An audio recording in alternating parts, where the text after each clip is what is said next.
semua, Assalamualaikum, selamat datang ke channel Kokoci. Kali ni Miss Kiha nak kongsi tentang ni pula. Pernah jadi Bilal Masjid, benarkah Ahmad Nisfu hidup sebatang kara dan daif? Anak dedah cerita sebenar. Apa? Kau bilang aku perompak? Aku director Ahmad Nisfu. Bagi peminat filem-filem Melayu klasik, pasti tidak akan lupa dengan dialog pelakon Allahyarham Ahmad Nisfu dalam filem Seniman Bujang Lapuk yang diarahkan oleh Allahyarham Tan Sri P. Ramlee itu. Memegang watak sebagai tuan director Ahmad Nisfu dalam filem yang diterbitkan pada tahun 1961 itu, lakonan serius tetapi lucu Ahmad Nisfu cukup dikenali sehingga ke hari ini. Pembawaan karakternya yang humor cukup menyenangkan P. Ramlee untuk mengambil beliau turut serta membawa pelbagai watak dalam pelbagai filem di bawah arahannya. Mama Seniman Ahmad Nisfu cukup masyhur dalam persada perfilman Melayu walau menjangkau beberapa dekad setelah penutupan studio Jalan Ampas di Singapura. Namun beberapa tahun sebelum ini tular di media-media sosial yang entah mana dicedok yang mengatakan seniman Ahmad Nisfu hidup sebatang kara dan hanya menghabiskan riwayat hidupnya di dalam kubu peninggalan tentera Jepun. Melalui temu bual seorang wartawan berita harian Singapura yang dirujuk di dalam laman wadah seni waris Allahyarham Ahmad Nisfu menjelaskan segala-galanya. Buat julung-julung kalinya, anak kandung Allahyarham, Encik Osman Mohamed, 76 tahun, berbicara dengan akhbar berita minggu untuk menjelaskan keadaan sebenar. Satu saja yang betul dalam rencana itu, Allahyarham adalah seorang pelakon filem. Yang lain semua bohong, kata Encik Osman yang ditemui di rumahnya di Jellicoe Road pada 2014. Menurut Encik Osman yang tidak mahu gambarnya disiarkan dalam akhbar, Allahyarham yang nama sebenarnya Muhammad bin Nisfu telah meninggal dunia di rumahnya pada 10 pagi Julai 1973. Rumahnya terletak di kawasan Kampung Kuchai, Lorong 3 di Singapura. Allahyarham meninggal secara senang. Saya sempat jumpanya pada 7 pagi sebelum pergi kerja. Pada 10 pagi, saya mendapat panggilan yang beritahu saya bahawa Allahyarham sudah menghembuskan nafas terakhirnya. Kata Encik Osman, anak sulung dalam 2 beradik. Adiknya, Cik Fatimah Mohamed, sudah meninggal dunia. Katanya lagi, anggota keluarga serta ramai seniman dan seniwati seperti Allahyarhamah Saadiah telah melawat jenazahnya yang disolatkan di surau Kampung Kuchai. Allahyarham kemudian dikebumikan selepas zuhur di perkuburan Bidadari dan baru-baru ini telah dipindahkan di perkuburan Choa Chu Kang.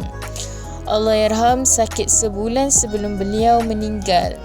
Ada darah keluar semasa beliau membuang air kecil dan pergi ke hospital.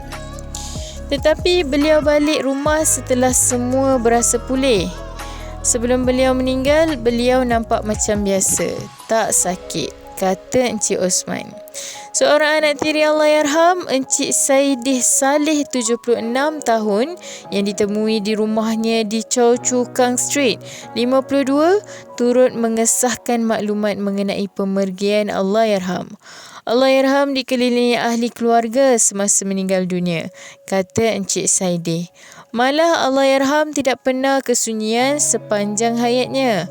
Allahyarham, anak sulung dalam 4 beradik, telah dilahirkan di Medan, Indonesia, tetapi membesar di kampung makam di Pulau Pinang, Malaysia. Isteri pertamanya yang berasal dari Kedah, Allahyarhamah Saadiah Musa, meninggal dunia pada 1939 selepas melahirkan anak kedua. Selepas kematian isteri pertama, Allahyarham datang ke Singapura sebelum merdeka pada tahun 50-an, kata Encik Osman. Di sini Allahyarham telah menikahi isteri keduanya, Allahyarhamah Cik binti Uthman. Mereka tidak dikurniakan cahaya mata, tetapi Allahyarham mempunyai 5 anak tiri serta cucu-cucu tiri. Seisi keluarga Allahyarham termasuk Encik Osman tinggal di kampung Kuchai. Hari ini Allahyarham turut mempunyai 10 cucu kandung. Minat Allahyarham dalam bidang lakonan telah berputik sejak kecil lagi. Beliau berpendidikan madrasah, telah menyertai satu kumpulan bangsawan di Pulau Pinang dan kemudian menyertai kumpulan bangsawan Seri Noran di Kuala Lumpur pada tahun 50-an. Pementasan bangsawan itu telah membawa ke Singapura, di mana beliau kemudian menjadikan kota ini sebagai tempat tinggal tetapnya sehingga ke akhir hayat. Beliau tidak pernah balik ke Pulau Pinang selepas berkahwin lagi di sini, kata Encik Osman. Beliau juga rapat dengan Allahyarham P. Ramlee, kelahiran Jelutung, Pulau Pinang, dan mereka sudah saling berkenalan sejak alam persekolahan. Justru Allahyarham yang hanya tahu menulis dan membaca dalam tulisan Jawi banyak menyumbang idea dan melakonkan filem-filem hasil Allahyarham P. Ramlee. Misalnya filem Ibu Mertuaku yang diterbitkan pada tahun 1961 sebenarnya cerita yang digarap hasil cetusan idea Allahyarham dan diberikan kepada Allahyarham P. Ramlee. Idea itu kemudian diolah mengikut cita rasa Allahyarham P. Ramlee bagi mencerminkan kesan, teladan dan pengajaran. Berdasarkan perkongsian Encik Osman dan Encik Saideh mengenai Allahyarham lagi, mereka menggambarkan Allahyarham sebagai seorang yang tegas tetapi bernada lembut semasa bertutur dan tidak banyak cakap di dalam rumah. Beliau selalu keluar pagi dan akan balik rumah selepas Isyak. Apabila ada penggambaran filem, sebuah kereta akan datang menjemputnya di rumah. Allahyarham juga selalu bersembang di kedai kopi di Geylang, Lorong 101. Di situlah pot filem bintang. Tetapi apabila masuk waktu solat, Allahyarham akan bersolat di Masjid Aminah, Masjid Kasim atau Masjid Onan Road, kata Encik Saideh. Allahyarham adalah seorang yang warak.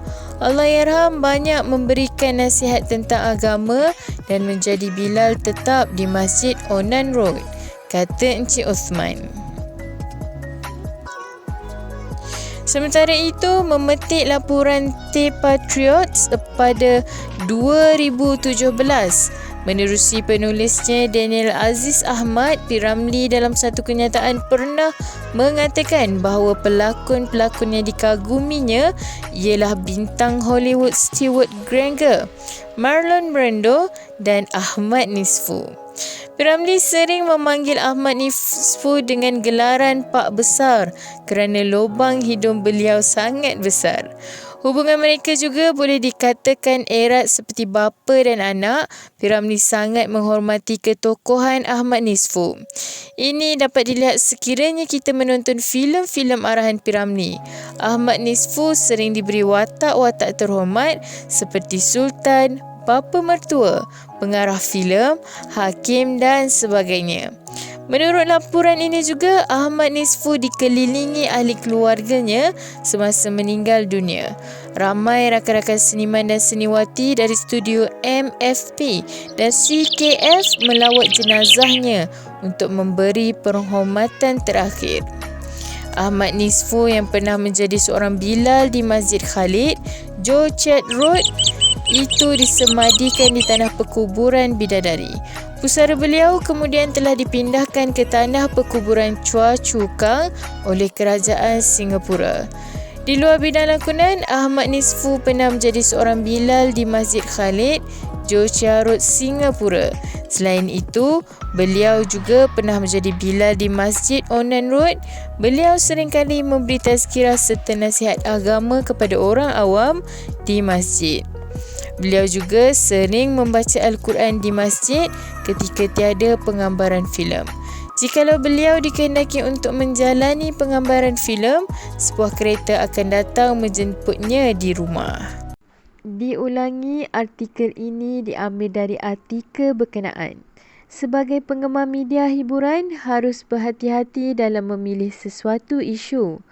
Kami tidak bertanggungjawab kerana pihak kami tidak tahu kesahihan berita yang dikeluarkan. Jangan meletakkan kepercayaan penuh dan membuat spekulasi atas perkara yang kita tidak pasti. Menghayati hiburan boleh, jangan sampai kita melibatkan diri dengan fitnah dan buka aib mereka. Ya, kejap-kejap. Nak lihat apa seterusnya? Subscribe dulu, okey? Okey, sedikit ya. Janji. Okey. 1, 2, 3. Okey, subscribe. Terima kasih. Jangan main-main dengan sumpahan mulut aku.